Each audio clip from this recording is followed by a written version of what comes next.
This week is definitely going to be groundbreaking, transformative. It's going to require for you to be as innovative as possible, or at least have your like most MacGyverish friend close to you at all times, perhaps, because there's just like a lot going on. But nothing that like I would say that we can't handle. It's a lot. It is.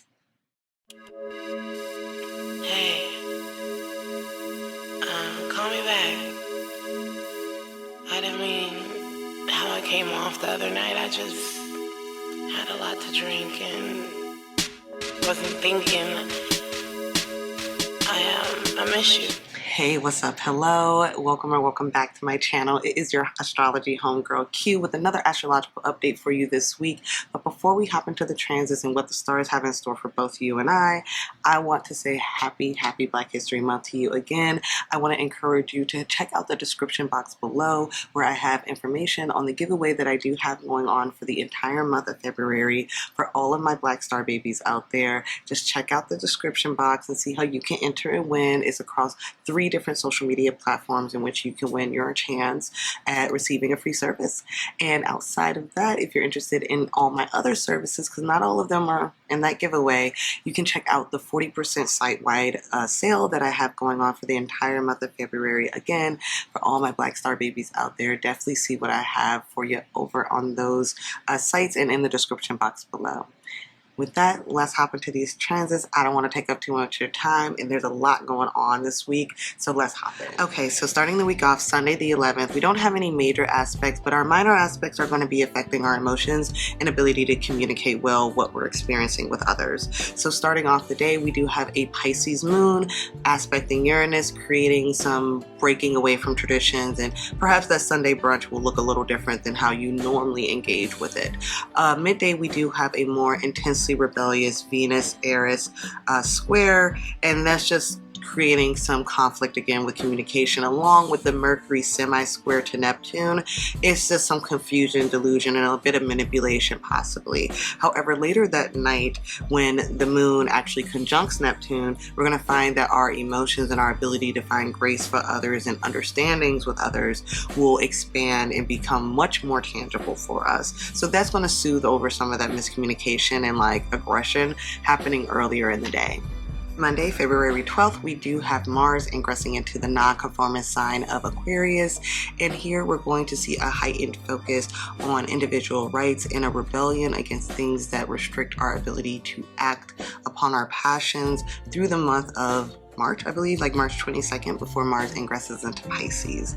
Now, with it being in the sign of Aquarius, we're going to be focused on excitement and adventure, but it is definitely a slippery slope into habits or traits such as like impulsive decision making or like intense exertion of self-will, and maybe some bullying there with like that dogmatic mindset that Aquarius can kind of sometimes fixate themselves within, and also hot flashes of anger. With Mars being in Aquarius, it could be very quick, very sudden that you experience like an overall taking over of just like anger and upset. Like I said, this is a period of stubborn rebellion, so definitely just move with a tentativeness with people around this time. Monday evening, there is going to be a Mars-Pluto conjunction, and these energies are going to be brought together in the sign of Aquarius again, so it could be quite groundbreaking, new information or insight about your world, your environment, your relationships, wherever these transits end up falling in your chart. Wednesday, February 14th, we do have the moon entering the stable and consistent sign of Taurus, and it then squares Pluto and Mars, creating a bit of like discomfort emotionally and physically within our landscapes. However, this will change as the moon continues her journey throughout the day, eventually sextiling Saturn and creating some balance and stability, before then conjuncting Jupiter, where it will enhance our feelings of optimism and joy within our relationships and our landscapes.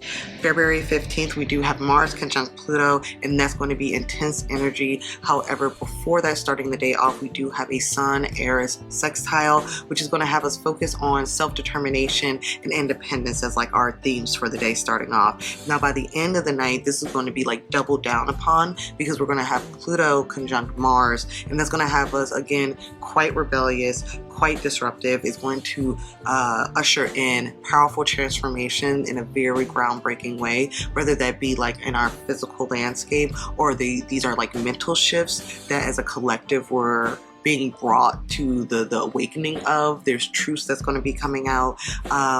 Move with some grace during this time, you know what I'm saying? Impulsive decisions or reactions to what we're experiencing or what's being brought to us is only going to make your environment more explosive than it needs to be. I would definitely suggest just being very tentative and graceful during this time period. Following their very powerful conjunction with Mars and Pluto, that Friday we do have Venus ingressing into the sign of Aquarius, but we also have the moon shifting into the first quarter stage, where she will be challenging us to address and overcome any obstacles that are trying to challenge or stop us from achieving our set goals. With Venus ingressing into the sign of Aquarius, she's going to be inviting new, innovative, and maybe unconventional ways in how we move or create relationships, and also how we express our creative ideas and projects and the things that we value. We may have a more innovative or like unconventional approach or perspective in how we want to handle or structure certain things in our lives that we value. We then have the moon shifting and going into the sign of Gemini later that evening, where she will be inviting more experimentation and adventure and curiosity to some of these things that Venus and Aquarius will be bringing into our mindset. Continuing on with this Aquarius energy, Saturday we do have Venus conjoining Pluto in the sign of Aquarius, and this is going to be promoting intense intimacy and honesty that's going to be great for communication in our relationships, but could lead to disappointment because this transit is going to have heavy themes of like intense passion and depth within our relationships that are transformative on a very foundational level. Structures and perspectives and the ways and patterns that we've always thought that we should or could be moving in is going to be shifting on a very like groundbreaking level. This is going to be the same with financial and material, like things that we value, the wealth that we have, things that are very Venezuelan, Venus heavy, Venus themed, is going to be affected in a very like, Pluto's going to come and blow that shit up essentially. So we're going to need to be innovative and lean into new insight, new perspectives. We're going to want to seek knowledge and insight and just be creative. The creative expression that we have right now during this time is going to have this very Aquarius air to it.